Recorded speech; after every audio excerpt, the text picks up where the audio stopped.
Create, the podcast by Franz, Sidney, and it's all about creativity and art. Happy listening.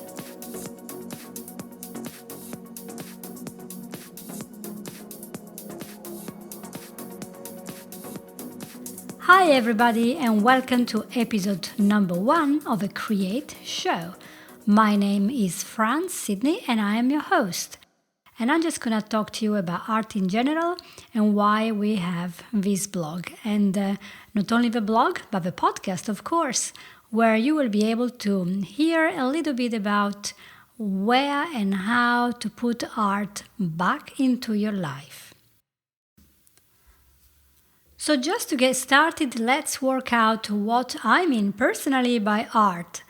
I'm really talking about all visual arts, for example, drawing and photography, and then of course music, singing, making music with instruments, performing, painting, sculpture, architecture, and also amazing things like theater, film, and dance.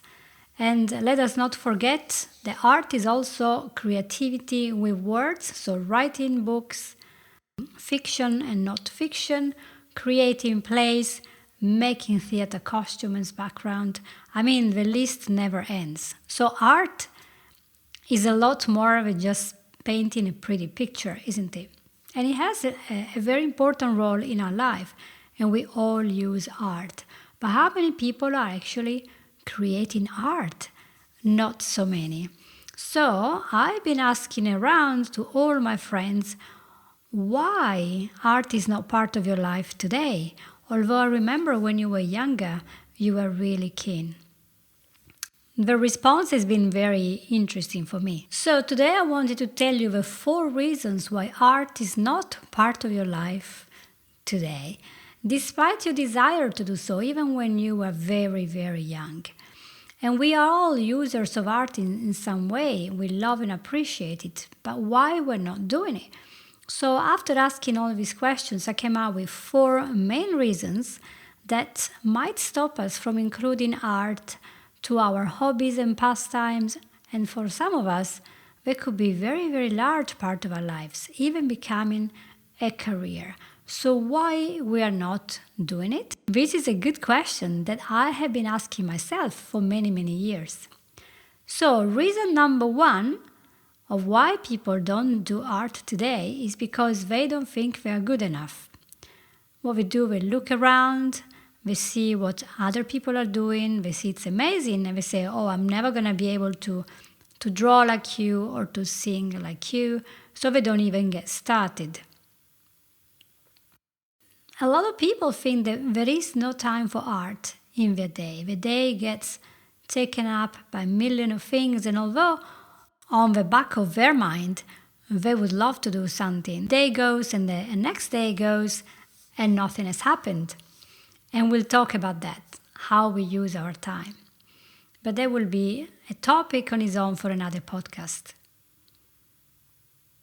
Reason number 3, surprisingly, many people think it's too late to become as good as other artists, musicians, sculptors, who have started so much earlier. They just think, oh, I've run out of time. Now I'm stuck. I have a job.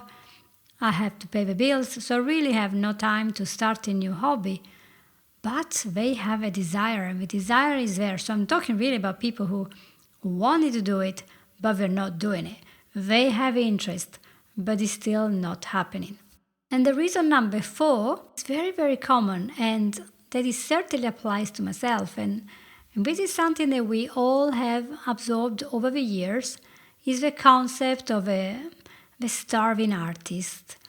So the artist cannot pay the bills. So we can't really afford to spend time doing art because art materials are expensive, musical instruments expensive, anything that is related to acting, drama, costume, you have to spend money and take so much time.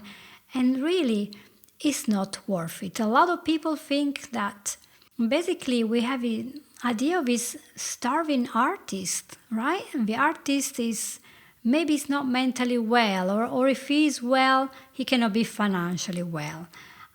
He cannot have success, or if he does have success, it's when he's dead, or he's not going to be paid very well, or if he is, it's because he's got a lot of friends.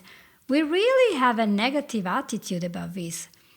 And yet, if you look around us, we have so much art around us, from music to television, movies. This is all part of art and expression. Amazing books, illustrations, sculptures. It's all there. So somebody's doing that. Somebody's selling it. So why are we thinking that everybody's going to be starving? This is something to deal with our subconscious mind, and we'll talk about that in another podcast. About 2 weeks ago, I decided to ask this question to a lot of people just before they started a rapid transformational therapy session with me. I am a clinical hypnotherapist, and sometimes I offer sessions just to get to awaken the artist that is inside us. And this time was a group session within my own group. So I asked 10 questions, and let me just check in my computer. Here are the questions.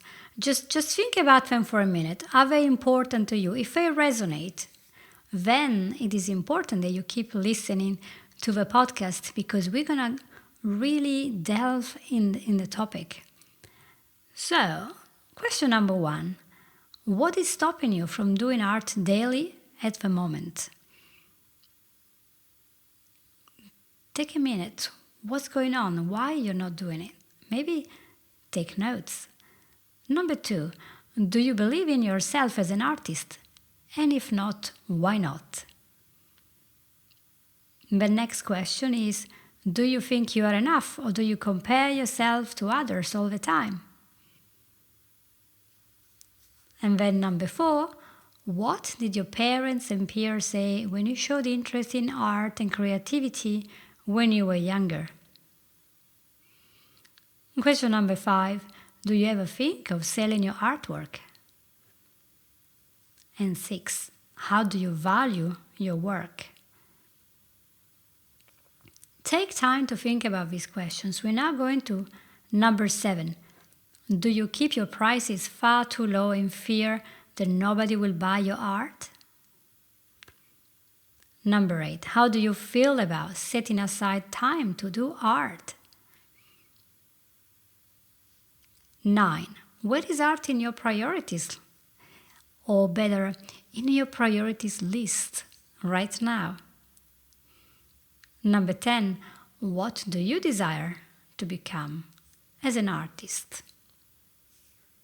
What would you like to be? Who would you like to become? I'm now going to go through some of the answers that I got when asked these 10 questions. And my question to you is, after you listen to this, what is happening in your mind? Are you nodding your head and thinking, yes, that's what's going on with me? Let me know in the comments. And remember, if this is important to you to talk about art, to get the artist out of a little cave where it's been hiding for all this time, or to make it shine better if you're already working in art but you're not happy, remember to share, like, and subscribe so you can have a podcast coming to you all the time, and you can share it with your friends who maybe are also very interested in devoting some time to art to feel happier, because let's say it, art makes people happy because it's one of the great ways of expressing ourselves. Somebody in a TED Talk was saying today that when we die, when we pass from this life to eternities, what is left is what we have done, right? And one of the big things is art. Our life will be also remembered because of what we wrote, what we painted, the sculptures we made, etc. Isn't that amazing? One of the first people who answered my questions said that although she went to art school, she was an art teacher, she was very able to convince all the others of their need for creativity. She was working with people that had emotional, behavioral difficulties, ASD, And although she was very good at convincing others, she never believed in her own need to be creative. And that was quite interesting. And she also added that she had these huge blocks about the art world because, sometimes there were people that make you feel like you're not very good and all this very difficult abstract art. I imagine for some it's a bit of a delusion trying to get into a gallery. And she then added that it didn't really feel important enough in the scheme of things to spend time with photography, art, drawing. It looked kind of frivolous. It was a subconscious thing that, maybe it's not very important. And I think this is shared by a lot of people. They don't think it's very important. Okay, so let's go to another person who was commenting about my 10 questions. And she said there are time constraints, there are daily things to do, there are chores to do in the house, there is work to do.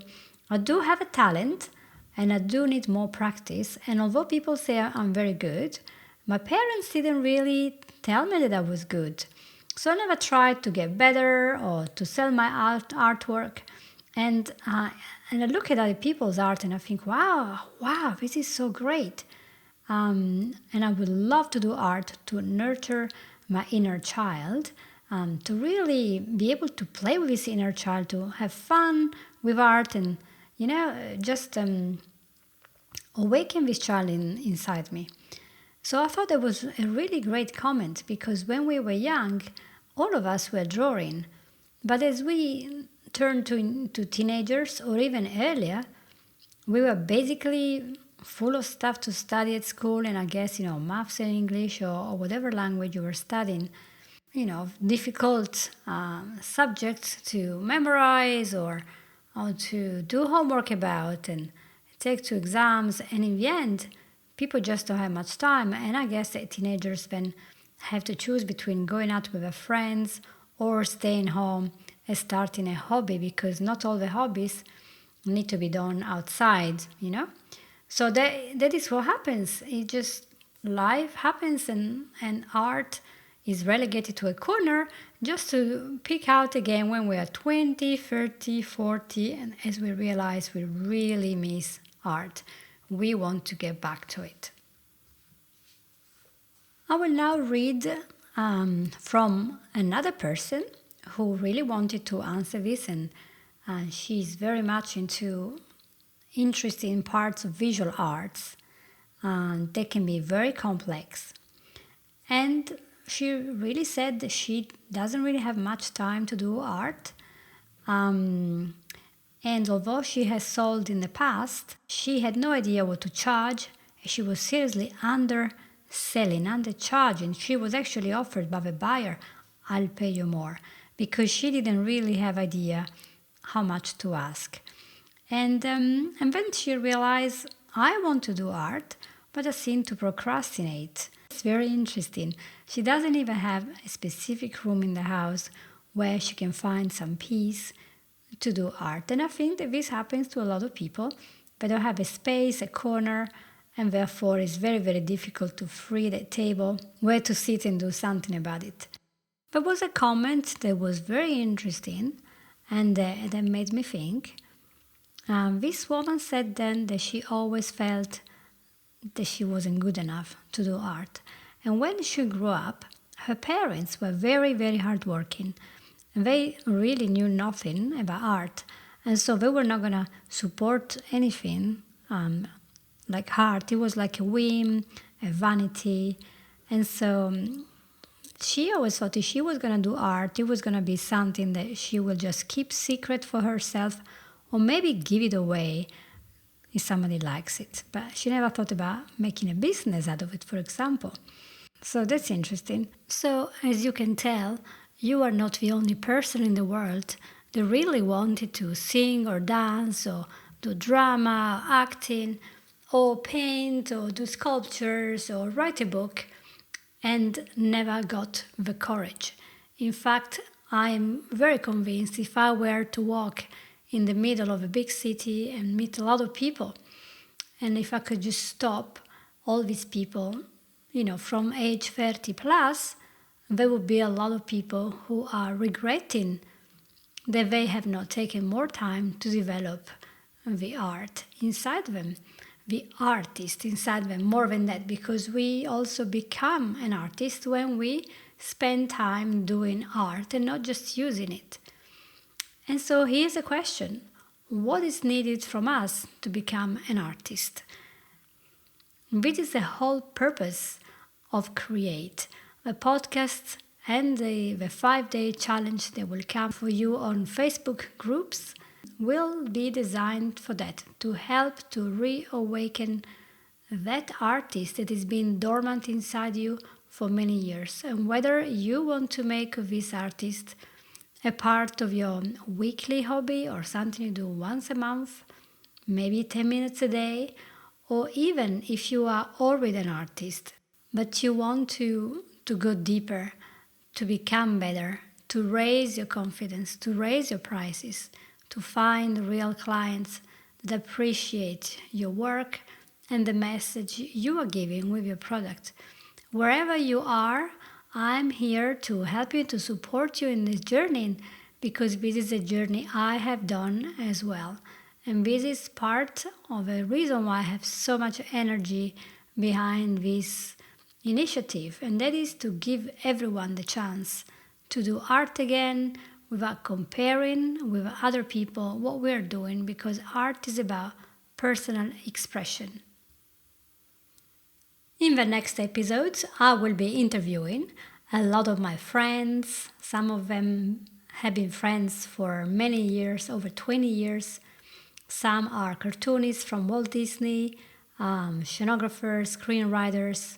I have a photographer as well, a watercolor painter. I have an art teacher. I have a large variety of people. And please, if you are a person who has had art in his life or her life and you want to be part of these podcast episodes, just contact me and we can arrange an interview, because I absolutely love hearing from anyone who wants to share this love and wants to support and encourage other people and give us some tips. You might wonder, why am I doing all this? It's because art has always been part of my life. My parents told me when I was 2, I was already spending so much of my time drawing and leaving my mark, maybe on the walls, maybe on some piece of paper. I didn't get to get out very much, so I spent so much time dreaming and making illustrations of whatever I could think of. I couldn't say I was a genius, but I went really well and I enjoyed doing art, and also like very much playing the piano. I started the piano when I was 4. I also did ballet and gymnastics. So, and we did try Romeo and Juliet with my brother, but we didn't get really far after we stood up in front of our relatives. I remember we tried Romeo and Juliet, and as we said, Romeo, Romeo, why are you Romeo? We realized that nobody was actually listening. They were all busy with their meal, so I think that our career was completely broken that day. That was it. I noticed that I was spending an inordinate amount of time drawing, apart from studying, etc. And I was getting results. My drawings were chosen to be good ones, to come out for competitions in my school, and people were asking me to do the drawing for them as part of class work. And I was like, well, if I do it, you're not going to learn. So I would try to sketch it so it wouldn't look like my own drawing, but it was really fun. But I just really enjoyed doing it. And here's the thing, a lot of my friends also were very good at drawing, and I would bet that none of them is a full-time artist today. Why? As I approached high school, I had to choose which school to go to. And to my great surprise, I realized that any school that would cover the subject that I was passionate about, so any kind of art, music, gymnastics, dance, drawing, whatever, music composition, whatever it was, it just was not available at all in my town or even in the county. So I had to do what we call in Italian liceo classico, which is really a type of grammar school when you do Latin and Greek. And that was detrimental for my development as an artist because I couldn't do anything. I was stuck and I had hundreds of hours spent every month to just catch up with all these massive programs of topics that I didn't care at all. And I remember just like yesterday sitting at the table with my parents when it was decided that I had to go to the high school, not of my choice, but the one that was okay for me. So I would get a 9 to 5 job in an office, which was the thing to do in the 70s back in Italy. And I just realized I was absolutely powerless. I couldn't go against this big tide that was going to wipe away all my interests. And that was going to be for life. I couldn't see any future. That was terrifying. So I had to really keep art on the side for all these years. And they were really lonesome years. I had to work so much just to pass because the school was very demanding and it was very difficult to get good grades, just especially if you don't really like the subjects. And there was a point when I realized I really want to do so. I pushed a lot. And I was about 22. I managed to grab a nice place in design school. But it was already late because there were people who at 18 had come out with a whole diploma from the Academy of the Fine Arts, and I was years and years behind them. They had acquired the techniques, they were preparing a portfolio, they were networking, and I was just stuck. And this sensation of being stuck continued for many years as I went up and down through many, many jobs, because I always had this idea of a starving artist, the person that can never make money out of art, because that's what I've been told and taught by my culture, my traditions, my parents, and everyone around me. They always wanted me to get a nice office job. I don't know about you, but that was a thing in there, right? Of course, just to make sure you realize there is nothing wrong with working in an office, we absolutely need accountants, we need secretaries, and database administrators, that's fine. But if you are an artist and you're stuck doing clerical work the whole time, you do get a little bit restless. And eventually this will seep through everything you do. You'll start being frustrated when you have kids, or maybe when you get married, or maybe when you're stuck in the job. It doesn't matter what it is. You will realize that something from you is not coming out, it's not shining, because it's being squashed by the demands of society. And this is a big talent, a big interest. Maybe I could have become, I don't know, a good pianist or whatever it was, an amazing dancer, but I couldn't because the time was gone and I could never go back in time. Now, when I work with my clients in hypnotherapy and in coaching, I encounter a lot of people who've been through that. Maybe they were not into art, they wanted something else. And they couldn't because everyone else is expecting to do something different that they thought it was better for them. So this is when hypnosis and RTT come to help, when we want this giant to come outside and shout, I am an artist, because the giant that has been sleeping for so long has to find ways to come out from a subconscious mind and become part of our daily life. I was about 25 when I showed up at the Disney Italia studios in Milan, and I got myself into an apprenticeship where I was there for 3 years and I met a lot of amazing good people and started to really get into drawing. While I was studying architecture university, I was doing graphic design in a Polytechnic of Design, which was a Bauhaus school. So I did have all my very important period of formation. And at the same time, I don't know how I was multitasking. I was also doing work for a little studio called, well, I will not tell you the name, privacy, but they were doing stained glass. And it was an amazing thing to do. I absolutely loved it. Throughout the years, it was very obvious that my mindset was of scarcity.